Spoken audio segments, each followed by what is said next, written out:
Hi guys! Welcome back sa aking YouTube channel, Mama Sha. So for today's video guys, sit down vlog muna tayo ngayon.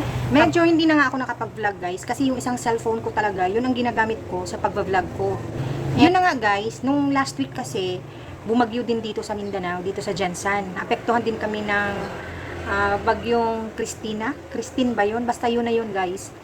And yun na nga, bumaha nga dun banda sa amin. So hindi ko namalayan dahil sa taranta ko, yung cellphone ko, nailagay ko nga sa taas ng mesa, may tumutulo palang tubig doon. So yun na nga, napagastos tuloy tayo. And nung pina-check ko nga siya sa Samsung dito sa Jansan, nasa 6,500. So sabi ko, dyan na lang muna yung cellphone ko. And pag-iipunan ko muna, kahit na yung pang down na lang ng kalahati ng 6.5. Yung topic nga natin ngayon, magkano nga ba yung una kong benta nung first day ko dito sa tindahan? Kasi 1 month na tayo ngayon guys, sa awa ng Diyos. And yung first day ko, hindi naman sana ako magtitinda nun kasi nga, pero binuksan po tong tindahan namin. So, ang ginawa ko kasi naglinis muna ako dito, nag-display ng mga chichirya, candy, yun. At habang nagdi-display nga ako guys, meron namang manakanakang namang bumibili sa akin. So, nung na-display ko na siya lahat, kinahaponan, nagluto lang ako ng cheese stick. And ano pa bang niluto ko? Spaghetti din. Nagluto din ako ng spaghetti. Meron tayong lemonade, calamansi juice, choco drink. Yes, meron ako nun. Yun lang ang binenta ko dito sa may harap ng tindahan ko. Kasi nga, nasa harap din tayo ng school. Dalawang school ito eh. Elementary high school ng SPED and National High School Annex. Magkatabi lang sila. So, yun na nga. Balik tayo kasi nga may dumaan. May nagbebenta ng Christmas tree. So, yun na nga guys. Yun ang kauna-unahan kong pagbukas ng tindahan. Ano yun eh. Sa pagkakaalala ko noon is October 14. 15 talaga yung opening ko noon. And syempre, sino ba naman tayo na hindi tayo magtitinda, diba? Habang nagdi-display ako, may bumibili. And isa sa mga kita ko din nun, yung meron akong cash in, cash out ng GCash guys. Yes, isa din yun. Maganda din yun sa negosyo talaga guys, sa sari-sari store. Na meron tayong GCash, cash in and cash out. So, sa 1,000 naman guys, ang charge ko nun is 20 pesos. Yes, 20 pesos yung charge ko sa 1,000. Kung 1,500 naman guys, is nasa 35 pesos. So, yung araw na yun, sinwerte naman ako. So, maganda talaga ang pasok nun, guys. Sa awa ng Diyos, naka 1,200 ako. Yes, guys. Hindi ko na binilang yung coins talaga, guys. Nung time na yun. Yung papel lang ang binilang ko. At ang saya-saya ko, guys. Kasi usually kasi sa mga napapanood ko, and sa mga kaibigan ko ding may sari-sari store, ang una ko agad na tinanong sa kanila kung magkano yung first day na kinita nila sa tindahan nila. And ang sabi nila, swerte na daw na naka 300 pesos sila, ganun. So ako naman, ina-expect ko talaga na nasa mga ganun lang din na rate yung kikitain ko. And ang hindi ko talaga in-expect guys, umabot ako ng 1,200 at ang saya-saya ko na nun.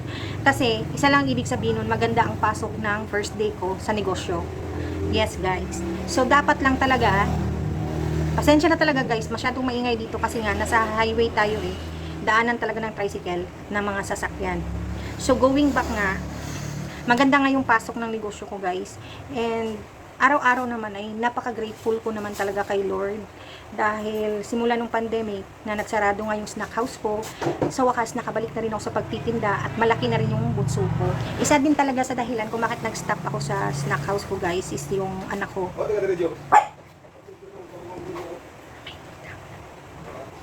Katabi ko kasi is karinderya, and katabi ko naman dito sa kabila is mga nagtitinda ng scramble. Yun sa hapon sila nag-o-open.